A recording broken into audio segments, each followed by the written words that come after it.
Allison here, and I am back with another video. In this week's video, I am talking about some of my favorite floral perfumes. So this week I'm not talking about just one type of floral, because if you've been following me for a while, you know I like white florals, you know I like rose perfumes, you know that I like florals in general. So this week, instead of focusing on one type of floral, I just decided to wear some of the perfumes in my collection that reflect different types of florals, and I'm going to share those perfumes with you and talk about what I love about each of them and what I enjoy about wearing them. So if you're interested in seeing this video, then please stay tuned. Also, if you like this type of content, then go ahead, hit the subscribe button, and if you're already subscribed, thank you for coming back again.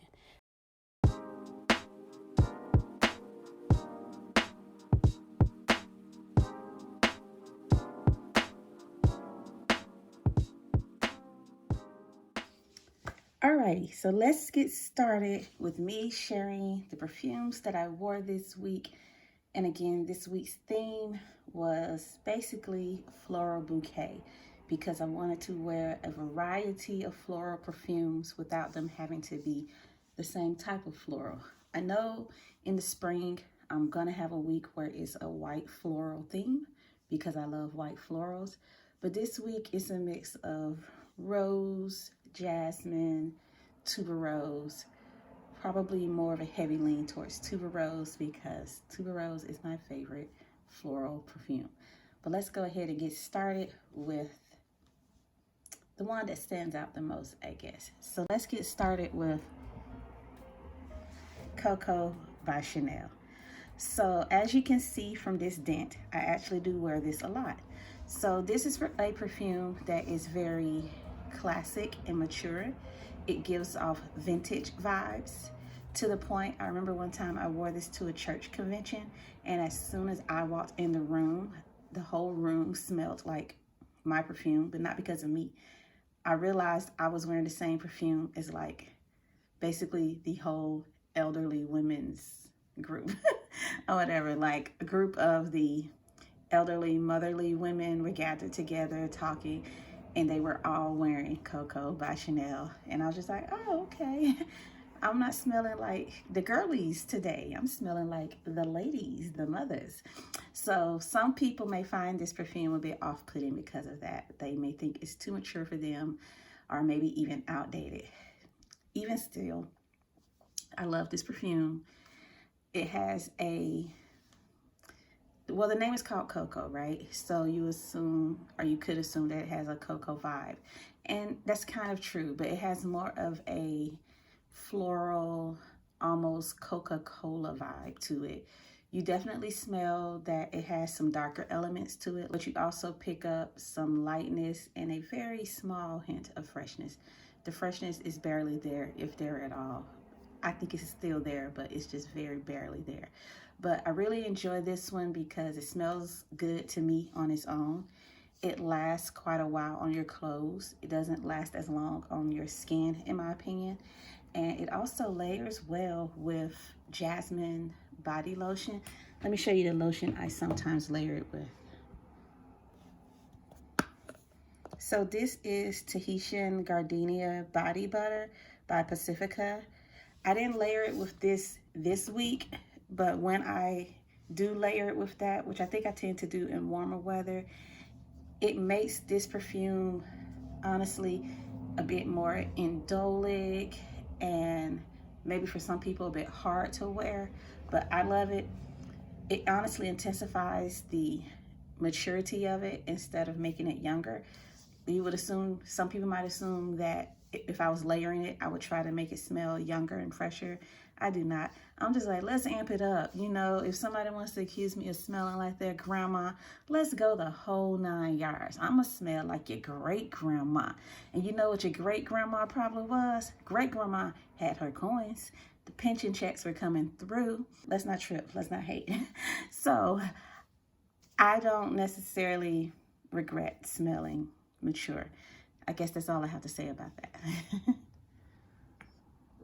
Since we are talking about jasmine, since I mentioned Tahitian Gardenia, let's go ahead and move on to the jasmine or white floral perfume. This is Tocca Florence. So I saw this at TJ Maxx a few weeks ago. It was really inexpensive compared to what the suggested retail price is, basically half off.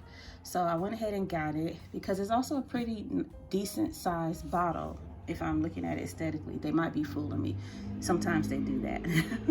But basically, I used to own Gucci Bloom. I had a small bottle of it, but I no longer have that. And instead of replacing it, I decided maybe I'll just use the fact that I no longer have Gucci Bloom as an opportunity to try out other perfumes that smell like Gucci Bloom, and this falls into that category. Tocca Florence gives off a bit of a Gucci Bloom smell, but it's different because it's not as green.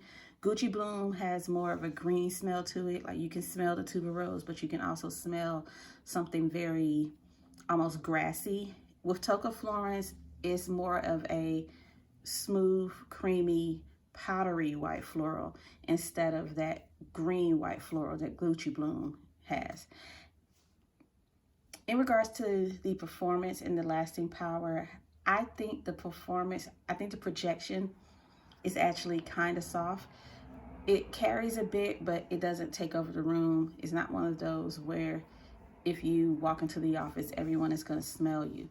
I think it's more of an inviting scent where the closer people get to you, they kind of pick up the smell without it punching them in the face. And some people may find this to be a comforting smell because this one can also have in my opinion, a motherly effect or a maternal effect. So with Coco Chanel,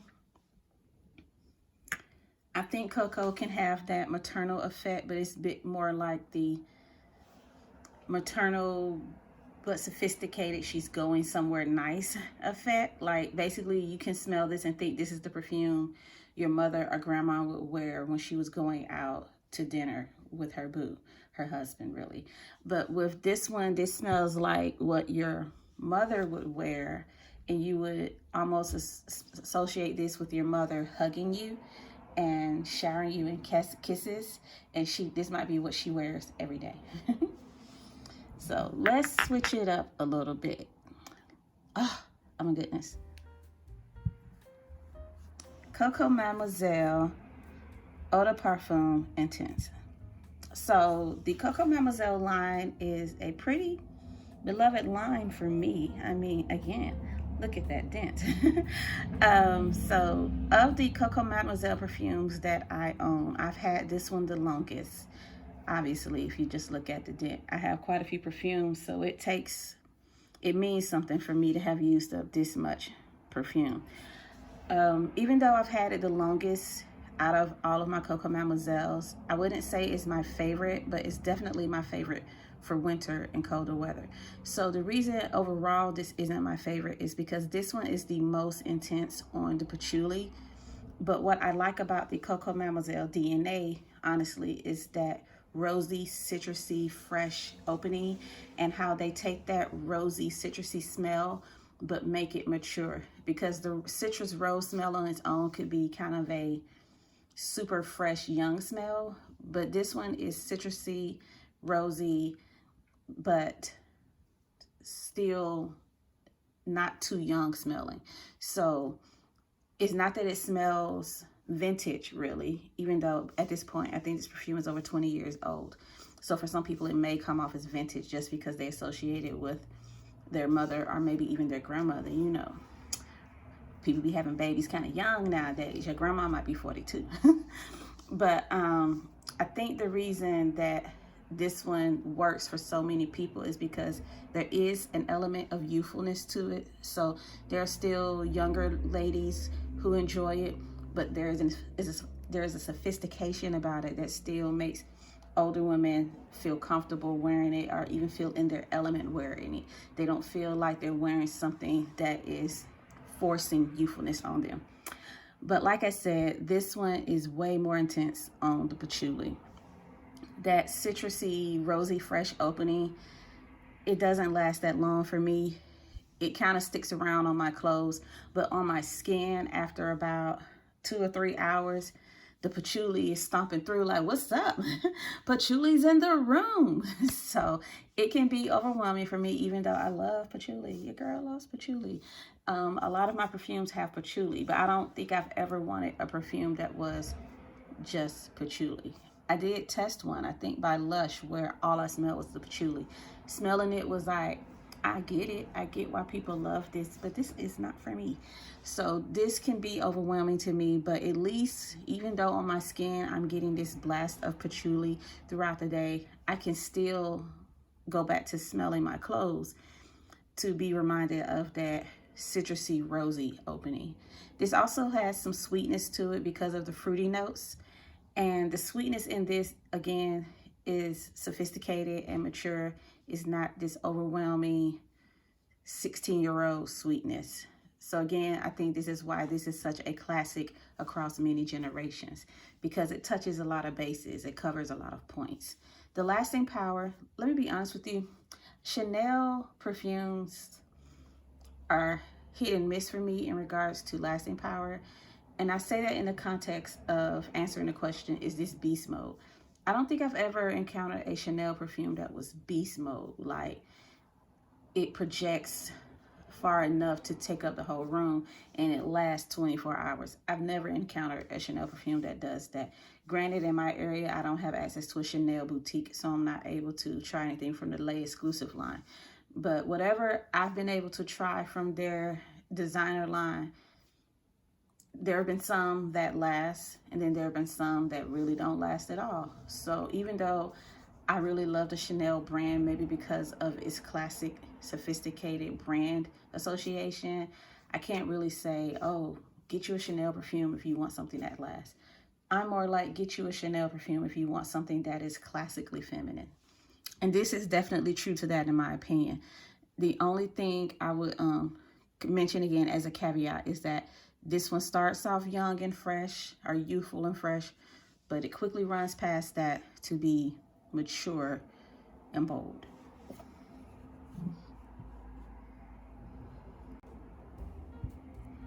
So this one could almost be brought in as my favorite. So this is Alien Fusion. I loved this one so much at one point that I thought about getting the backup bottle. As you can see, I'm almost at the halfway point. So that's how much I was wearing this at one point. This was like my favorite perfume. And then I stopped wearing it because I realized I was wearing it a lot and I was in danger of using it up. And at this point, they have discontinued it. I think some fragrance company discounters might still sell it, but it's becoming hard to find. But once I took my break from it, tried other perfumes, when I came back to it, it was kind of like, okay, I'm good. I don't have to get a backup bottle. So maybe I did that on purpose so I wouldn't like freak myself out about the fact that it's discontinued. But in regards to the smell, of everything here, this is the spiciest. So almost everything else in this week's collection that I wore has either a creamy floralness to it, or something that's sweet and powdery, or something that is fresh and floral with some boldness to it, or just a straight up bold floral. Honestly, none of those things are necessarily are related to each other, but this one stands out the most because it's the spiciest. It has cinnamon in it, and it has ginger in it, and to my nose, you definitely smell the ginger. The projection and lasting power honestly seems like it lasts all day on me, but that could be because I layer it with this oil. So on its own, the first time I wore this, I was highly impressed with the smell, a little disappointed with the lasting power, but over time, the lasting power improved, but that's because I started layering it with the Alien body lotion. And layered with the Alien body lotion, I'll go ahead and tell you, it's intense, it's crazy. Beast mode takes up the whole room, and the room will smell like that for 2 days after you first enter the room with this perfume and that combination with the Alien body lotion. And the Alien body lotion is a really good layering combo with the Alien Fusion perfume because they have some similar DNA components, so it makes the Alien Fusion pop without necessarily changing it that much, but it really emphasizes the, I guess, the boldness and uniqueness of it. But I'm digressing. Let's talk about how I do layer it now, even though I still have the Kilian body lotion, so I might go back to it in the summer. But right now I'm layering it with the Armani Privé Rouge Malachite Impression Perfume Oil by Oil Perfumery. I don't own the original Rouge Malachite. I probably won't because it's so expensive. I don't even want to encounter a real bottle of it and potentially fall in love with it because it's really expensive. But from what I've seen, according to my research, a lot of people feel like it smells a lot like Alien Fusion, so that's the other reason I'm not really trying to get into it. And if I judge the scent by this perfume oil, which I'm not assuming is 100% accurate, basically I'm not rushing to get the Armani Privé Rouge Malachite perfume. But these two together work really well because they pretty much are almost the same scent. So instead of it intensifying that dirty jasmine smell that you potentially get from the alien DNA period, this intensifies the overall DNA of Alien Fusion. And so somehow it keeps it from being too bold, because with the Alien body lotion, it's really bold. But this one is a stronger projection than you would get from just wearing it on its own, this combination, but without being overwhelming or beast mode. Because depending on where you're going, you're not always trying to be beast mode. I don't think I described the scent of this. So to describe the scent, if you are familiar with the Alien DNA, I'll start there. Take the Alien DNA and basically think of it as spicier because of the jasmine. Because of the ginger and the cinnamon. But if you haven't smelled the Alien DNA, if you're approaching this with a brand new nose without any bias regarding having smelled Alien, let me spray this on my hand to get a reminder. Ooh, okay, yes. I see why I fell in love with this when I first sprayed it. Like, I tested this at Dillard's and immediately was like, yeah, I'm getting this. So when you spray this and just smell it on its own without trying to think of Alien, what you pick up is fruity, jasmine-y, not even maybe jasmine-y. Honestly, it's more like fruity spiciness and some freshness. And then the jasmine or the white floral element is in the background. The jasmine isn't really taking over, in my opinion.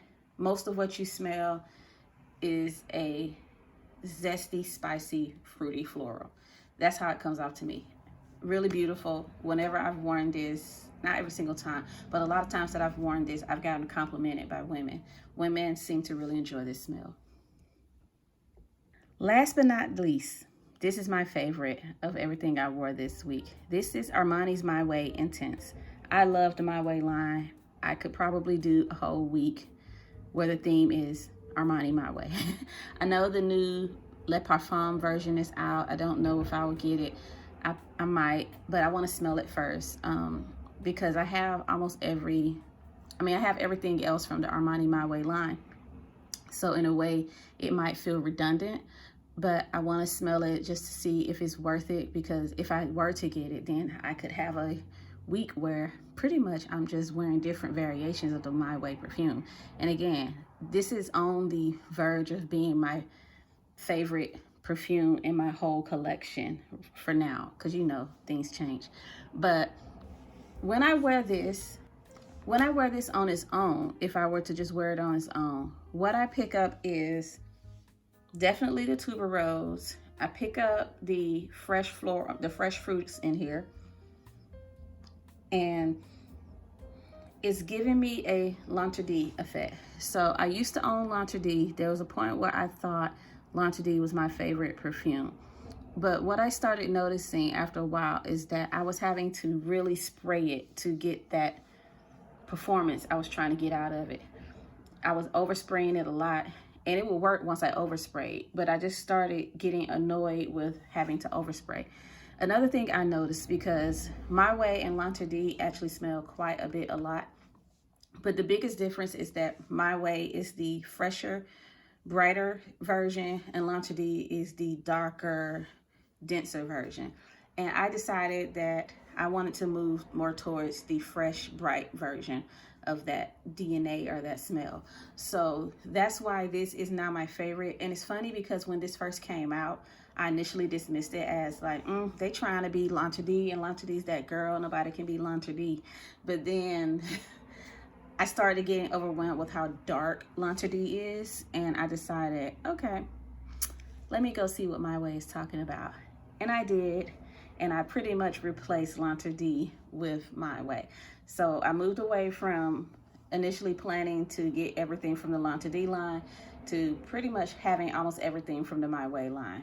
And again, what I appreciate about it is it has that tuberose with depth. That's how I'll describe this. It's tuberose with depth, but this one is also bright and floral and fruity at the same time. But I don't wear this on its own. I layer it with Good Girl Gone Bad Impression by Perfumery. Let me tell you something. Okay. Good Girl Gone Bad by Kilian is honestly the most beautiful thing I've ever smelled in my life. It could almost be my favorite perfume. But I decided not to focus on getting Kilian perfumes. One, because they are expensive. But two, I hope this isn't controversial. If it is, then I can't help it because this is just the truth. This is just the way my brain thinks. But I noticed that the Kilian bottles are emblemized with Greek mythology. So even though I love the smell, I didn't love what came with it as far as the bottles go. So I decided for myself personally, I'm not really going to get into having Kilian bottles in my house, but I like the Good Girl Gone Bad smell. So when I saw that Perfumery had their own version, I went ahead and got it, hoping, it would smell good. When I got it, I was like, oh goodness, I love it. I'm gonna tell you what I love about it. I love that, obviously, it has tuberose, but it is a peachy tuberose. Like, who knew I needed that? Who knew I wanted that in my life? It's not peachy because it has an actual peach note. It's peachy because of the osmanthus note. And osmanthus, I can't remember how to describe it specifically as a plant, but I just know overall osmanthus can give off kind of like a peach tea smell. So it's that peachiness without smelling like a synthetic peach candy or synthetic flavored peach candy. So to me, it's still sophisticated, beautiful, graceful, womanly. Like, I smell this and I just picture myself floating across the lawn or floating through the breeze. The wind is blowing my hair, and my hair is an afro, so whatever that means as far as the wind blowing through my afro. But with that in mind, I layer these together. Oh my goodness. I love it. People love it. I've gotten compliments when I've worn this combo. I've also just had people hovering around me like they don't want to leave. They haven't explicitly said why. I'm assuming sometimes maybe it's the perfume. It could also be because I'm just a fun person. But it could be just because of the perfume, because I've gotten that reaction more when I wear this combo. Like, I've had people just come up to me, introduce themselves, talk to me for a long time, give me unique compliments. Like, instead of just saying, oh, your dress is beautiful, or I like your hair, I'll get compliments like, do you know you're a beautiful woman? You're just beautiful. And I attribute it to, I guess, the effect of this scent combination on me. It lasts all day. It makes me feel confident and sophisticated and beautiful. Apparently it gives off that effect in the way that I carry myself. It's ultra feminine. It's amazing in warmer weather. It carries so beautifully in warmer weather, but it works in cold weather because it's so strong. The projection and the lasting power are phenomenal, and it basically can hold its own in cold weather. So even though the scent itself has kind of a spring effect, I still enjoy wearing it in the winter, just because sometimes in the winter I am tired of the dreariness of winter, and at least I can wear a perfume that takes me to another season, even if it can't physically take me there. So that's why this one was my favorite for the week. Alrighty, thanks so much for watching. I hope you enjoyed this week's video. I apologize for not getting the video done last week. Got a little busy with school, but I'm back. And if you enjoy this content, hit the like button. And if you want to keep receiving this type of content from me, then go ahead, hit the subscribe button as well if you're not already subscribed. Alrighty, see you on the next video.